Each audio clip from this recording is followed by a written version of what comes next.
क्रांती news, आवाज सर्वसामान्यांचा। सातपूर अपघातात दुर्दैवी मृत्यू झालेल्या प्रभाकर निकम यांच्या परिवारास न्याय देण्यासाठी नगरसेवक निवृत्ती इंगोले यांचे मनपा आयुक्त कार्यालयात आंदोलन। सातपूर अंबड लिंक रोडवर इंडियन ऑइल पेट्रोल पंपाशेजारी दिनांक 24 मार्च रोजी रात्री 10:30 ते 11 वाजेच्या सुमारास व्यावसायिक प्रभाकर निकम हे घरी जात असताना अंबिका मंदिरासमोर एका छोट्या हत्ती वाहनाने त्यांच्या दुचाकीला जोरदार धडक दिल्याने त्यांचा दुर्दैवी मृत्यू झाला। हा अपघात संत गतीने सुरू असलेल्या रस्ते कामांमुळे व ठेकेदार अधिकारी यांच्या निष्काळजीपणामुळे झाला असल्याचा आरोप नागरिकांनी केला आहे।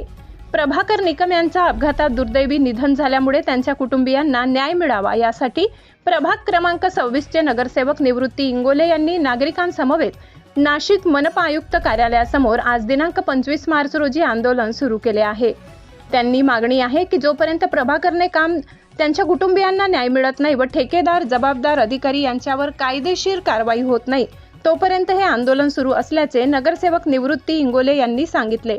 महाराष्ट्र क्रांती न्यूज साठी वृत्त संकलन विभाग, सातपूर, नाशिक।